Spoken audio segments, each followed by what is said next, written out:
Namaskar. On behalf of the National Center for the Performing Arts in Mumbai, a very, very warm welcome to all of you. Thank you all for joining us for this workshop on financial planning. Some of us may find this, never thought about this subject, but the time demands that we must, as artists, also think about this aspect of our life. We cannot get away. I'll also take this opportunity to wish you all a very happy, musical, and peaceful year ahead. At the outset, we'd like to express our gratitude to HSBC India as our esteemed supporters. Their generous support helps us to cover many activities. First and foremost, a 3-day festival titled Bandish, which will come up in August. Besides this, they also support 3 gurus teaching totally 9 disciples without charging any remuneration. They also support us to have 3 sessions of master classes and a series of workshops aimed at developing what we call as soft skills, such as this workshop. By soft, what we mean is not directly connected to performing arts, but nevertheless very vital to the performing arts and the artist. Today we are pleased to present the last workshop of this financial year on the vital subject, as I said earlier, securing the future through financial planning and management. As members of artistic fraternity, we are all very, very well aware that many of us do not have income on a regular basis. We only have income on a sporadic basis. This workshop, therefore, is essentially aimed at assisting performing artists to understand the nuances of managing their money and make them aware of factors that should be considered while planning the investments for future.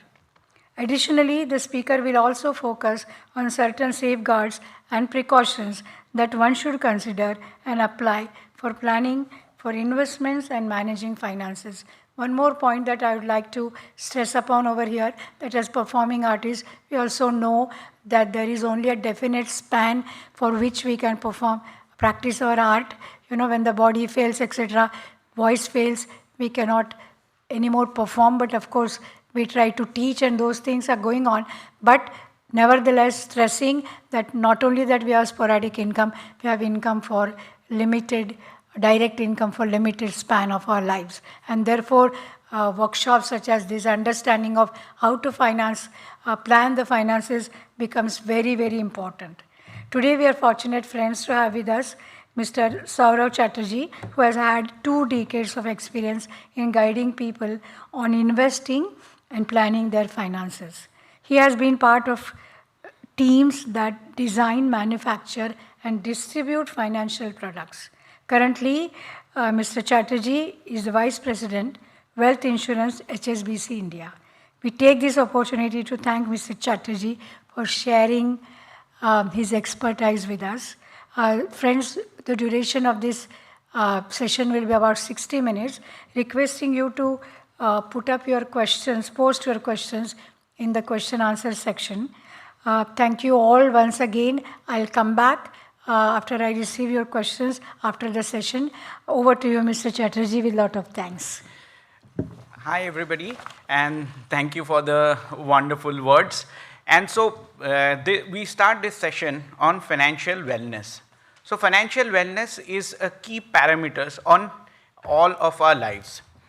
And the reason is, you'll say that finance is something which is a difficult topic, and why is financial wellness so important for us?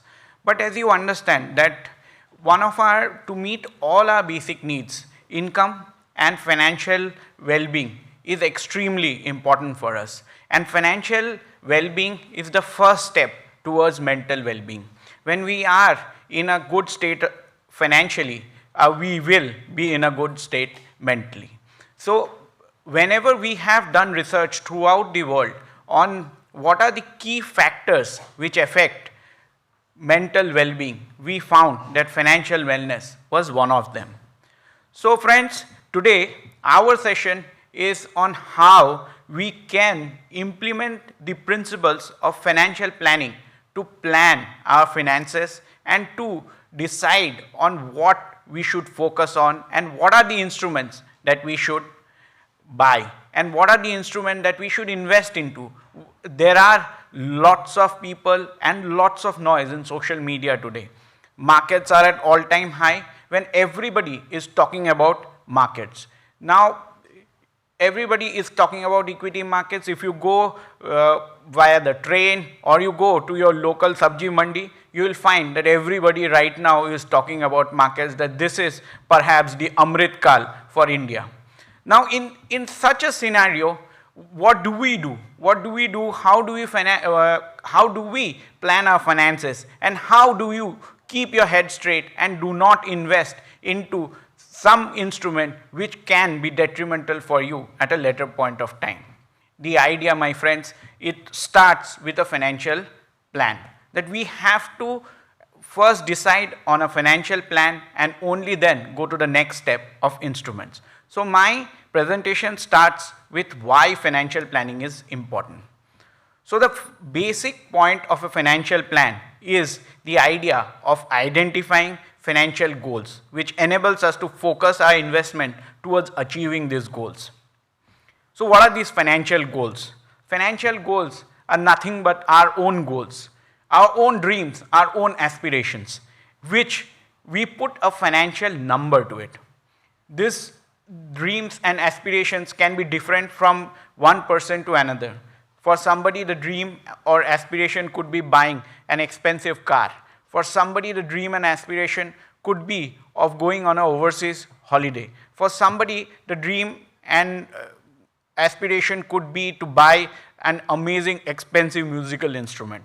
So it varies from person to person, and there are multiple goals and aspirations that we have, and all these goals have to have a money value so that we know how to plan for them.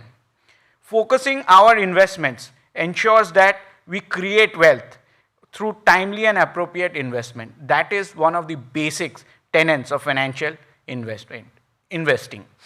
Creating wealth ensures that you are financially secure.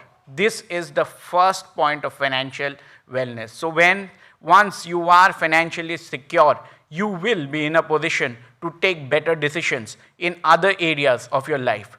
Whatever is your main work stream, whatever is your main source of income, once you are financially secure, you can take care of that immediately.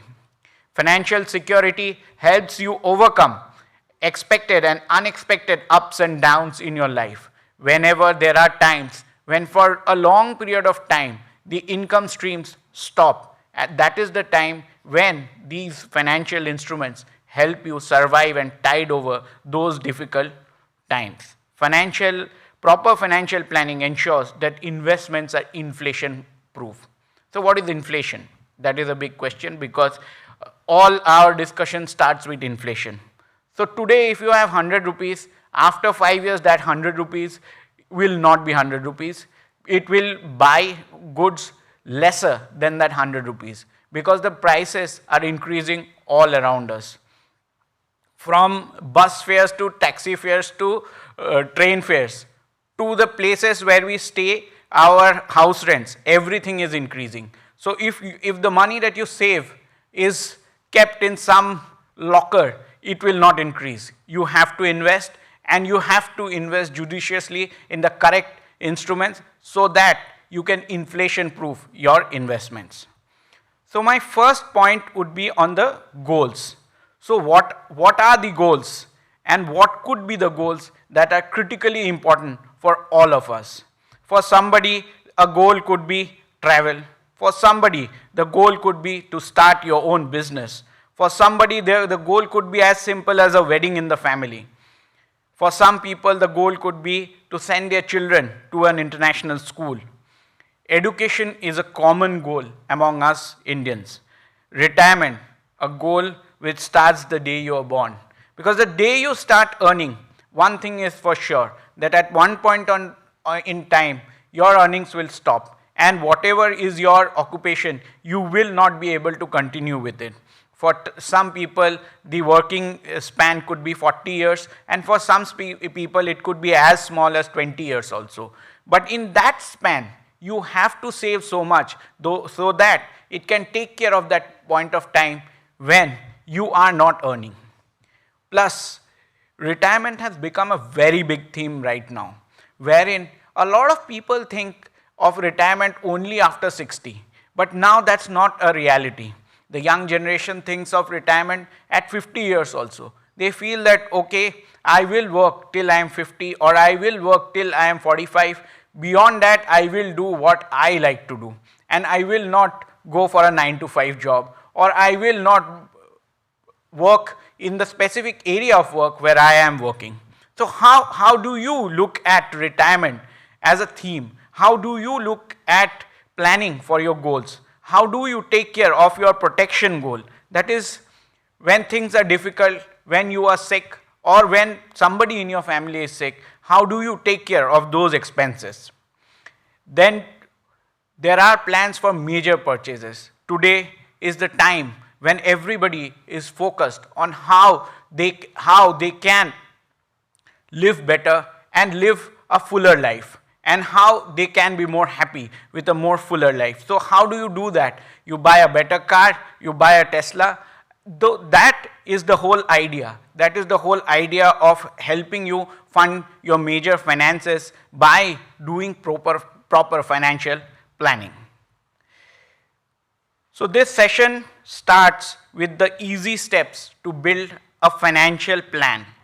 So the first step in building a financial plan, or the first step in any journey, is basically to know where to start from.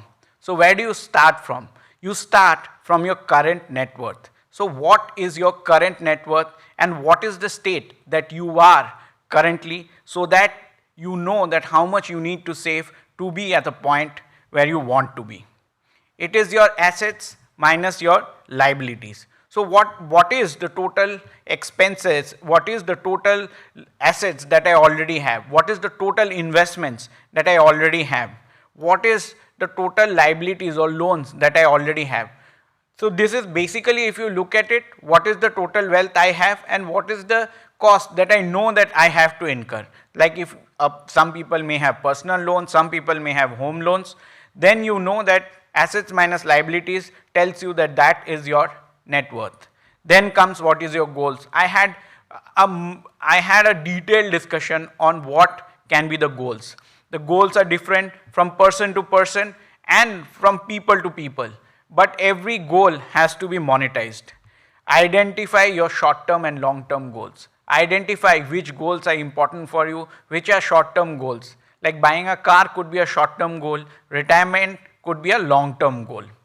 Now coming back to it, the basic point in goal is how much money do I need and when. Here we factor in inflation, that the cost of acquiring a car today would not be the same after 5 years. The cost of buying that dream house today will not be the same which will be there after 10 years. Or the retirement cost today will not be the same which will be after 20 years when I actually retire. So then basically I will find out that what is the lifestyle I am looking at when I will retire. And then from there I will come back to a cost that if that lifestyle has to be maintained after 20 years, then what is the amount of money that is required? How do you find that out? That how much I believe that the prices of things will increase. And then basically I come to the point wherein I know that how much I require. So either you can do it yourself or can use financial tools to do that, so that you know. There are multiple calculators available today which tell you that what is the kind of money that you require to retire. And then you basically back calculate and find out that what is the kind of money that I need to save today to be able to reach that goal which I want to reach. Then comes the big factor. How much risk can I take? Anybody I meet will say that, boss, I am risk averse. They will say that they are risk averse, but they will not buy an insurance, a term insurance plan, and accept the risk and keep the risk on their own books. So when you buy an insurance plan, basically what do? You transfer your risk it's a risk transfer mechanism, right? You transfer your risk to the company which has sold you the insurance policy, which has underwritten the insurance policy for you, right? So if it is LIC or HSBC, whoever you buy your insurance plan for it, they have underwritten the risk and they will take care of the finances in case something happens to you. So the whole idea of risk is not clear in most people's mind. Some people think that risk is all about volatility, that how much an instrument is volatile, how much the Sensex moves. It is very risky to invest in the stock market. Every day it goes, some days it goes up by 5%, some days it goes down by 2%. I do not know when is the right time to buy, so I do not invest. I think the biggest risk is not investing in the stock market, because what will happen is basically you will miss out on an inflation beating instrument. So then comes your own idea of risk. How do you quantify your behavioral risk? So it's not that tough as it seems. Basically, you can quantify your behavioral risk, and there's been a lot of research on it, and you will find numerous such calculators available in various sites, including HSBC, where it is called as the risk calculator. Basically, what they will ask you a couple of questions, that if the markets went down by 30%, what will you do? What is the kind of instruments that you want to invest into? Then they will ask you that what is your investment horizon? All these questions actually tell you that basically what is the behavioral aspect of your risk and how you will behave when things are turning topsy-turvy. So basically then it will calculate a risk score for you and give you a risk score, so that you know that how much risk you can take. So it can go from conservative to very dynamic. So a very dynamic person would be easily invest into equities, large cap, mid cap, everywhere. Somebody who is in between, a balanced kind of person, would invest into equities as well as debt together. And somebody who is completely conservative would do a bank fixed deposit or some other instruments like that. I will come to the instruments later on. Currently, let's focus on what are the steps. So once you have found out your risk profile, then you basically go into the instrument, because that is the step where it comes, where should I invest? Now this is a very interesting thing, because if you look at the market currently, everywhere you go, some friend of yours tells, boss, you have not invested into stock markets, what have you done? You have not invested into this bank's fixed deposit, it's a very wrong thing that you have done. And now you have people who talk about Bitcoin also. You have not invested into Bitcoin, that's the worst thing you could have done, Bitcoin have gone up so much. So everywhere the discussion starts is where should I invest? That is the biggest problem, because this where should I invest would come only when you have completed the other 4 steps.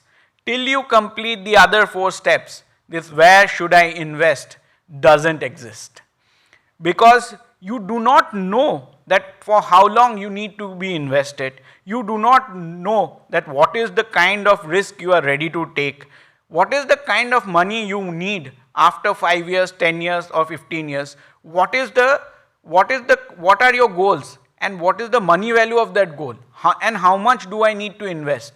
All this you do not know, and you directly go ahead and know about an instrument and start investing into that instrument. So that is the biggest risk you can take.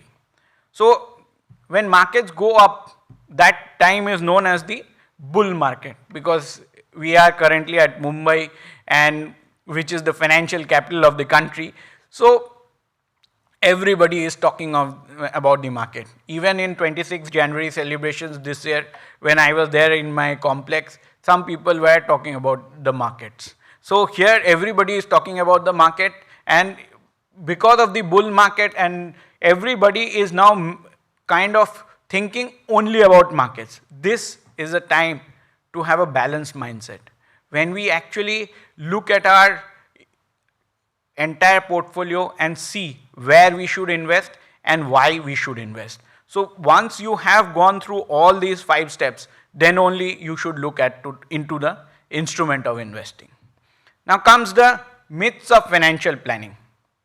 So the myth number 1 is one only needs to start financial planning when one is approaching retirement. Yeah, so who will do these complicated calculations every day? And when one is busy from 9 to 5 or trying to get an appointment with somebody, trying to get our next theater act or trying to get our next performance act ready, who will think about markets and all this? This is a big botheration. I would not like to invest before I decide to retire. But that's the worst thing you can do, because inflation is like a treadmill. It is something which is always going on, and you have to run faster than the treadmill if you want to stay on the treadmill. Otherwise you will fall from the treadmill, and that is the fact of life. And so you have to start investing from the day you start earning. Only then your retirement or your goals will be secured. Financial planning and investing are the same thing. I started with that 5-point slide, wherein in the starting I never ever spoke about any instrument. Instrument don't matter. My friends, one thing I have seen in this market is that what instrument you are investing into is not important. The discipline is the most important thing in this market. Anybody who comes to the market regularly and invests in the market regularly, that is the person who will be the happiest guy in this market. And when I am speaking to artists, I am in company of people who are the most disciplined. We, the normal people, find it extremely difficult to wake up at 5 a.m. in the morning and do something regularly. But you do your riyaz regularly, waking up at 5 a.m. in the morning.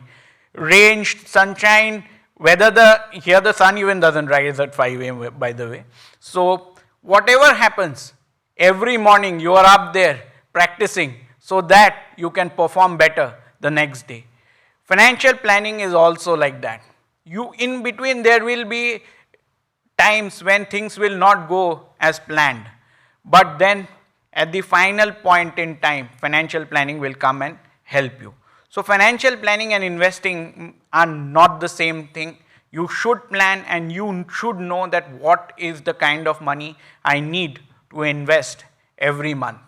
And that is a big motivator. Once you have started that monthly investment plan, which is in our common parlance known as systematic investment plan.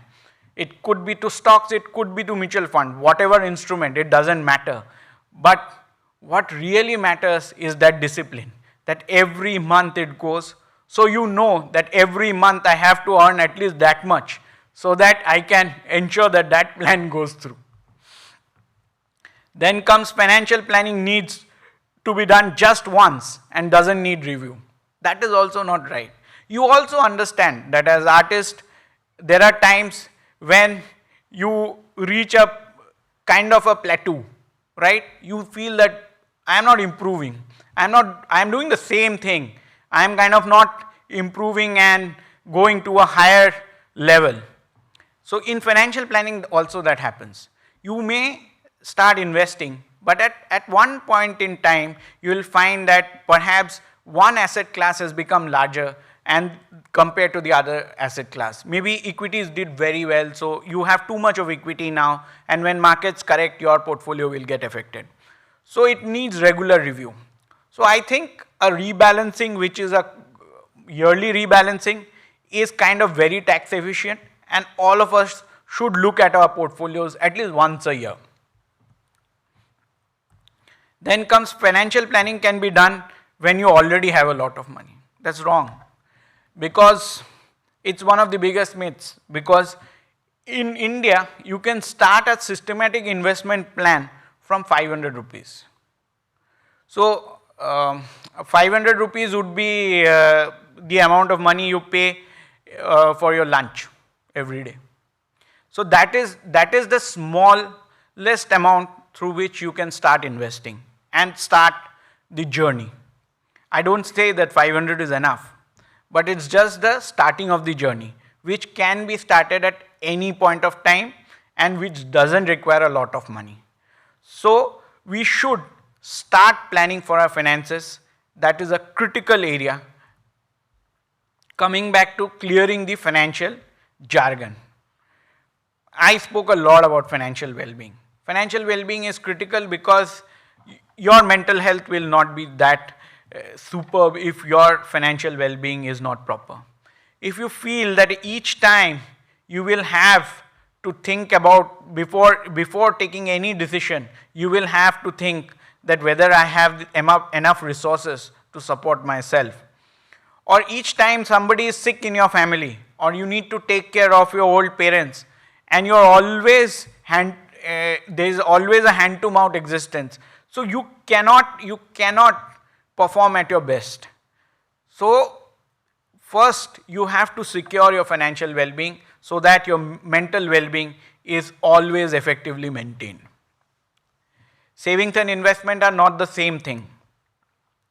They may sound very, very similar, but savings has a very, very different purpose. Savings entails keeping money aside for a specific purpose. Now, once you have kept it aside, you could keep it in a bank account or just go to an ATM, withdraw it and keep it in a locker. That is savings, but that is not investing. Investing is basically having a goal-based plan and then start investing towards that plan.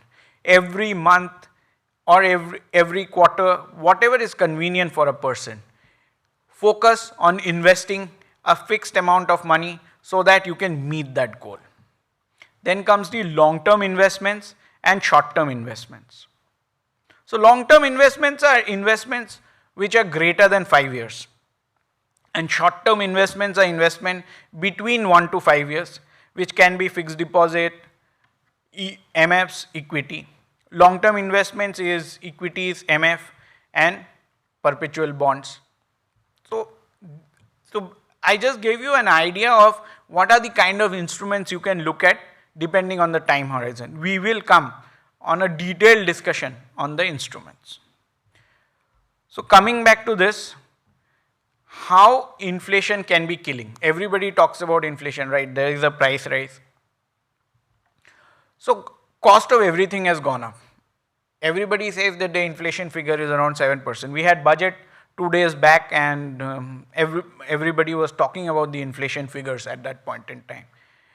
But inflation is actually a basket of goods for which the prices increase, and whatever rate we come to know is the average rate.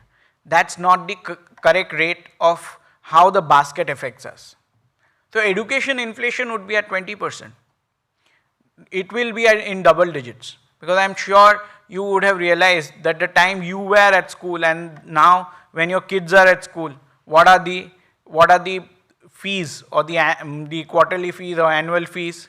What is the kind of money which goes off towards education? It is increasing at least at 20%, if not more. Medical expenses, post-COVID medical expenses, the inflation has been 30% or higher. Cost of all medical treatments have gone up dramatically post-COVID. So everybody needs to understand that inflation is here to stay and will always affect us. So it's like something which is constantly running. So how do you protect yourself from it? You invest into instruments which does better and which gives you a return which is higher than the return, which is higher than basically the rate at which your money is getting eaten away. Inflation is about money getting eaten away. So annual expenses of INR 18 lakhs incurred at age 25 years can shoot up to 134 lakhs, 1 crore 34 lakhs at the end of 60 years, assuming a mere inflation of 4%. And here we are talking about 7%. So how do you overcome that inflation? How do you take care of child's future and education? How do you take care of your retirement planning? How do you take care of your long-term savings? How do you take care that you will be able to pass some wealth to the future generations? Well, I think that is the last thing in the criteria in today's world. So now coming back to what do you do? The simple rule in here is start early. So how early? How early is basically the day you start earning. I think that is the day you should start investing.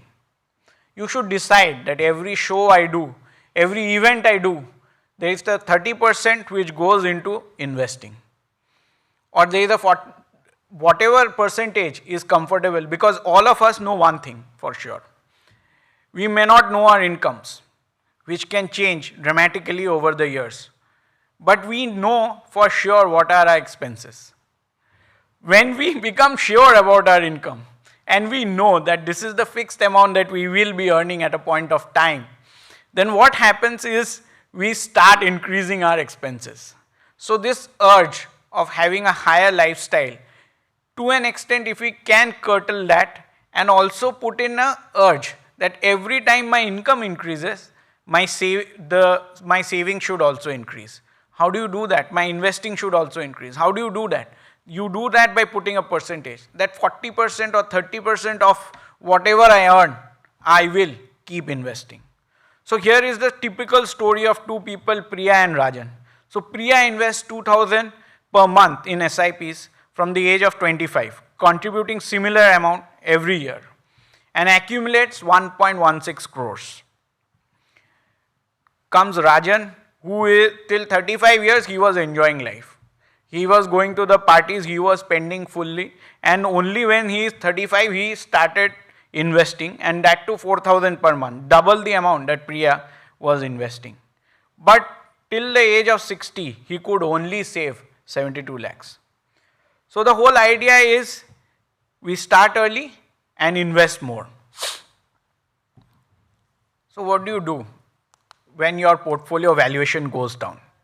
How do you manage your portfolio valuation when it is dramatically down? Suddenly markets fall by 10%. There is a panic everywhere. 2008, markets corrected almost by 40% in a matter of days.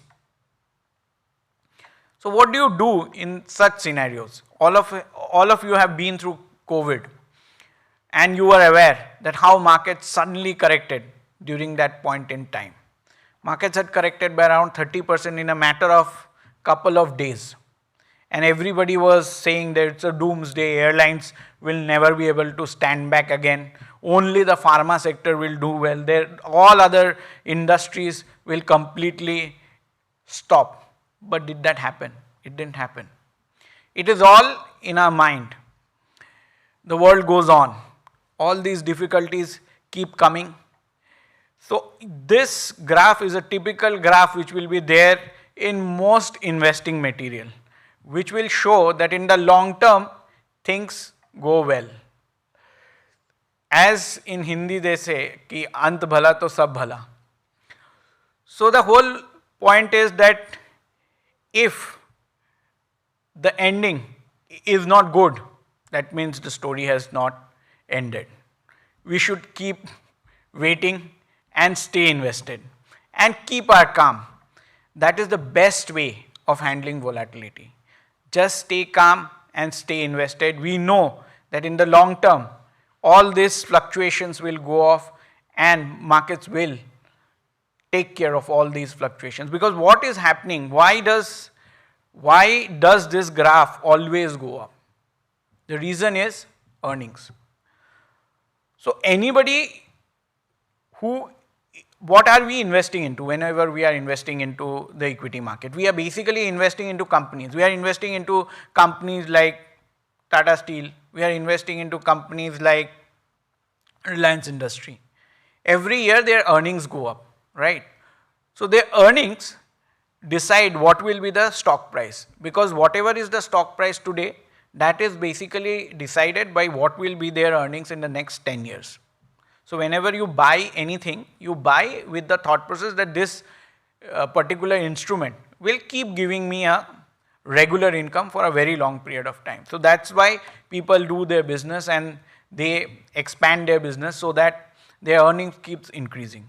So because the earnings always keep increasing in the long run, hence the stock markets always also keep increasing in the long run. Then comes the performance of positive and negative returns and how asset allocation and diversification helps us. So it's the typical story of not keeping everything into one basket. Asset allocation is the story that either the day would be sunny or there will be rains, right? So either the umbrella company, if there are only two companies in this whole world, one makes sunglasses and one makes umbrellas. So one day the umbrella company, when it rains, the umbrella company will make money. The other day when it's sunny, the sunglass company will make money. So basically the whole idea is that someday some asset class will do well, the other day the other asset class will do well. So if we do a proper asset allocation and invest into various asset classes, then it will be advantageous for us. So what are these asset classes? This is again a term which has suddenly come. Financial jingo per se.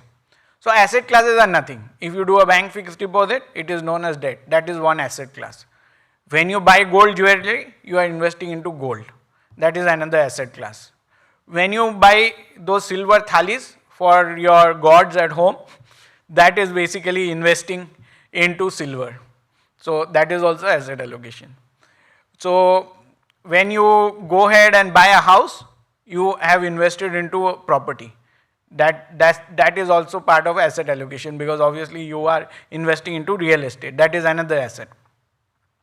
So anything which generates income is known as asset. Now gold and silver and all these assets, they generally don't generate any income. The only thing is that the valuation goes up and that's how you get the advantage. So when there is war and a lot of uncertainty going on all around, we are kind of now in a state where some wars have been going on for years now. But with this uncertain environment, what happens? Asset classes like gold and silver, they start doing well because people start parking their wealth into these asset classes. So if you have a share across gold, silver, stocks and all type of instruments, then basically you are doing a asset allocation. What will be the percentage of the asset allocation? That again depends on what are your goals. That is a very personal question. That cannot be answered in a session like that. Unfortunately, that can only be answered once there is a one-to-one interaction and we understand what the goals are and how much do you want to save for that, for those goals. Coming back to the most interesting part which everybody likes is that what are the different types of instruments that we can invest into. The first one is mutual funds. All of us are aware of this asset class because AMFI has come up with so many advertisements of mutual funds sahi hai, and with all the known cricketers that everybody now thinks that the mutual fund is the best thing in the world. But again, we have decided we'll invest into mutual fund. We open an app and find, oh God, there are 10,000 of them. Where do I invest? This is the big question now. There are 10,000, I don't know where to invest. So even when you are investing into mutual funds, you have to know where to invest. Returns are not the only point. There has been apps who have found that suddenly because one type of funds started giving a lot of returns, everybody went ahead and invested into those type of funds. You are sure to fail with a plan like that. Because what will happen, anything that goes up comes down also that fast. That we have all realized in our lives, right? Whenever we go up very fast, we come down also that fast. So basically you have to do your research to an extent and understand that which are the instrument where I can invest. in mutual fund there is there is something known as managed funds and something known as index funds. So what are they? So managed funds basically is that a fund manager is managing that fund for you. He knows which all sectors will do well. You don't need to do the research, he will buy for you. And what are index funds? They basically track the index. Wherever the BSE Sensex will move, they will also move alongside. They will not put any research into it, but the cost of them will be low. So basically you have to decide whether you will go to the managed side or you will go to the index side. So the managed side talks about that we will outperform the market, and so they have a higher cost. Index funds say that they will give what is the average market, and statistically you will always get the average. So hence your cost, your expenses will be lower. So these are the two options that you will get, and then you will get all types of exotic options also. Investing into Brazil, investing into Chinese market, investing into Taiwanese semiconductor makers. So mutual funds come in all shapes and sizes. Investing into most exotic countries that you have heard about. Well, I have not seen an Afghanistan fund as of now, but almost all exotic locations have been covered by the mutual fund industry. You have a Japan fund also. So coming back to this point, you will require advice or you will need to do your own reading before deciding, because there are 20,000 funds and you will not know which is the right fund to invest into. Come stocks. This is even more exciting because advice on this can be got from the auto driver to the panwala. Everybody is ready to give you advice on this. This is the most talked about thing. And here what happens? Suddenly some stocks come into news. So suddenly somebody was inaugurating a temple. Nearby, they got a lot of contracts of tents and other places, and that stock price went up by 20-30%. Suddenly you will see that these type of huge swings happen in stocks, and when these huge swings happen on good news, there will be some difficult news also following behind them. So you have to be very, very careful when you are investing into stocks. So that's why perhaps mutual funds are safer, because at least they will invest into a diversified portfolio. They will invest into 10-15 stocks or more. Some mutual funds invest into 20-30 stocks also. So you will know that everything cannot go bad, and there is a fund manager also who does some amount of research. So investing into stocks can be very, very difficult, and because you have to do a lot of studies for that and you have to keep yourself updated. But you can have advisors who can guide you where to invest and how to invest. Coming back to term deposit, this is the easiest thing. All of us do it. Once we have money in our account, we immediately book a fixed deposit. But the problem is the returns are 5% only. And when you get 5% returns and basically the inflation is 7%, actually each year you are losing 2%. And then you add kind of the taxes and other things also. Government schemes, some of the government schemes are extremely good because they give you tax benefits like the PPF and others. All of us should have some allocation into debt and should have investment into these government schemes. Then you have the bonds and debentures.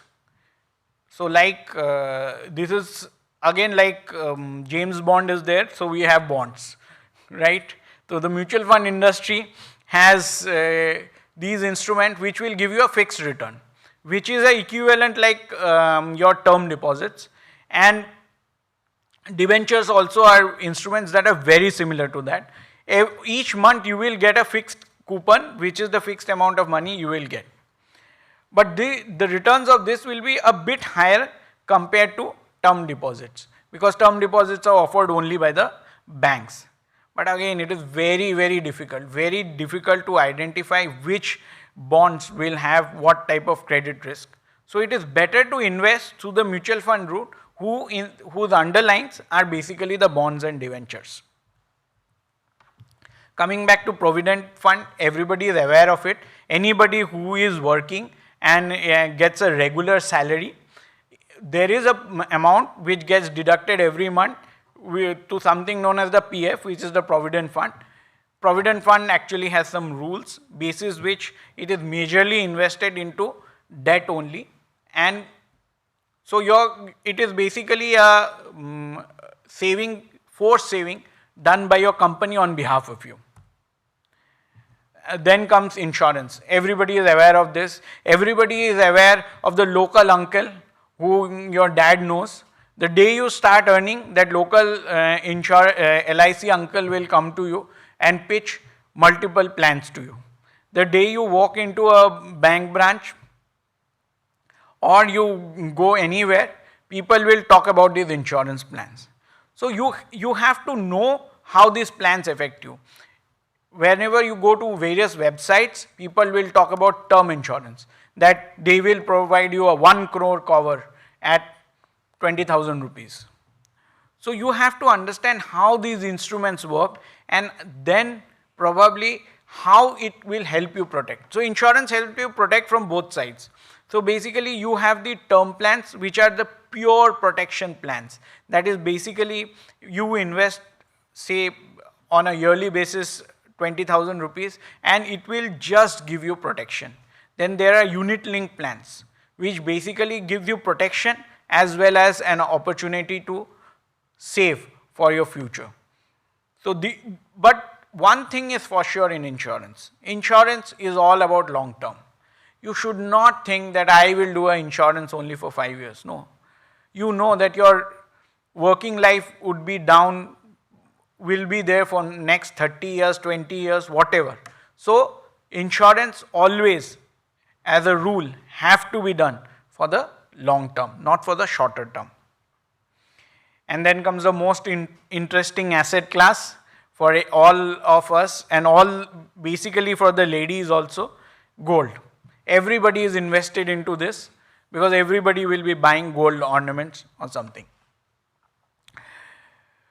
So then this slide basically talks of some mutual funds which is available to be invested through the SIP route. But which fund to invest into and which is the specific fund that you need to invest into is very specific to a person. And it has to come from a financial planning process. So instruments, here we talk about a lot of tax saving alternatives also, like the ELSS fund, that is which gives you the 80C kind of benefit, that whatever money you invest into it, up to 1.5 lakhs, that gets deducted from your taxable income. Then you have the NPS, unit linked plans, wherein the maturity proceeds are completely tax free. Then PPF, Public Provident Fund, which gives you an advantage that it is exempt, that whatever money you invest into it, you get 80C benefit, whatever interest you earn from it, that is also exempt from taxes, and the maturity benefits are also exempt from taxes. So these are some of the options that you have when you are looking at specifically tax saving plans. So here I will end my section with a point that basically we need to plan our investments, and that is one of the most critical areas for us. The way we plan our investments will only decide that what is the kind of instruments that we should invest into. And before we plan our investment, the instrument should not have a precedence. We should give precedence to basically our planning rather than the instruments where we are investing. From here, I would like to open the floor for questions. Thank you so much, Mr. Chatterjee. When I was listening to Mr. Chatterjee, the first thing that I got, or shall I say, giggled about, is the word that they use as instrument, as against the sense in which we use the word instrument. Of course, they're talking about musical instruments, and they're talking about financial instrument, I believe. But when you say instrument, so something is common after all. So a friend has asked a question, is investment in art considered a good investment? Are there banks who accept it as an asset class and can advise on it? If so, which banks do so? Yes, investment in art are considered, again, because it's very difficult to actually price art for a lot of people. May I just stop you there? By art, I think what we mean is that the art collection, etc. Yeah, not yeah, that's what performing I'm- arts. yeah. So just I want to make it clear to everyone. We're not talking about performing as an art, but art objects like paintings, the sculptures, and Right. things like that. Yeah, please go ahead. So basically, when you are investing into things like paintings, sculptures, and other things, so the whole point is first coming to a price for that is very difficult, because that price is a derived price, right? You have like art auctions and other places where you come to a price for that. Usually, banks and other people do not deal with such kind of instruments, because the point is there is a lot of volatility in it. But there are specific funds, by funds I mean institutions, which actually invest into this and trade in this. And these are specifically known as art funds basically. So, these markets have also a lot of volatility, but a lot of liquidity also. Now the word volatility and liquidity. So volatility is basically that currently at one day I'll go and buy that painting for say 10,000 rupees, and suddenly the price of the painting could become 30,000 rupees, because that artist has become very popular and everybody has a demand for that. Second point is that usually these require a long period of holding, because what happens when you buy a painting today, he may be amateur today, and say 10 years down the line he may be a renowned artist. So at that time the price will increase exponentially. That 10,000 rupees painting that was bought would have become a 5 lakh rupees painting at that point in time, while it was bought from the artist at 10,000 rupees only, but it could have become 5. So there is a lot of volatility in that. So bank find it difficult to manage this kind of volatility. So there are specific art funds and collectors who basically invest into these type of instruments. They buy these paintings and sculptures and keep it, hold it for a long period of time, and basically then give opportunity to investors in the form of giving units, like mutual fund gives units, that out of the total holding that I have of say 10 lakh rupees, you get a fractional holding in terms of units. Okay, that brings me to another question, that whichever form that you are holding your assets into as an investment, does it not require a kind of a sense as to when to get rid of it now? Like you gave an example of a painting which you bought at 10,000, and after a few years or months or whatever, you realize that now it has become 5 lakhs. Now it's also a dicey thing, whether I shall hold it, will it go up, will it come down, same as shares or whatever else. So how does one, or is it a pure speculation? No, it is not speculation to that extent. That the reason is why I pointed out is that we need to look at our financial goals.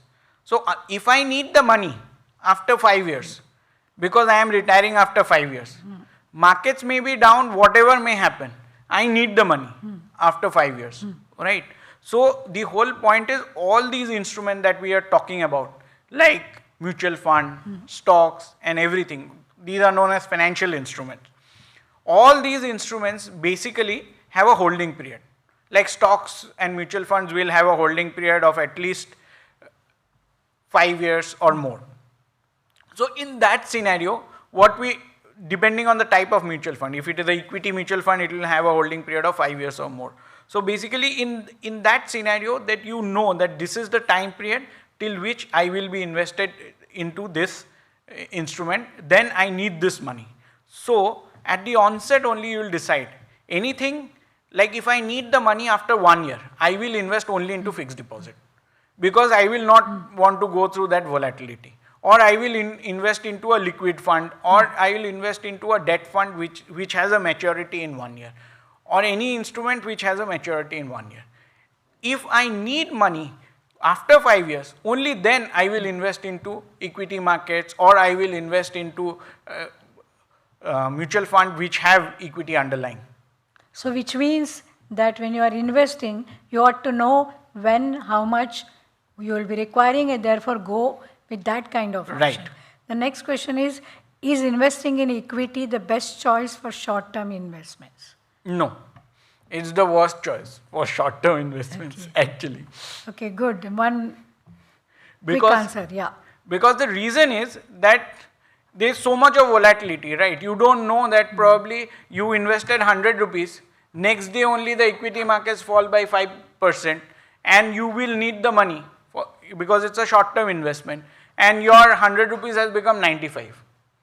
So instead of gaining, you have actually lost. The next question is Bitcoin a good investment? Okay, so now Bitcoin has become extremely popular, but the biggest problem with Bitcoin is that it is not regulated by any exchange, it is not regulated by any government. That means, and the other point is that it does not have any underlying value. Like when you buy into anything like a Reliance share, or you buy into a Tata Motors share, what are you buying into? You are buying a fractional ownership of Reliance or a fractional ownership of Tata Motors. And also you are buying a right to the income that Tata Motors or Reliance will have over the years. So when you are buying into Bitcoin, you are not buying into some fractional ownership or some income that can come in the future.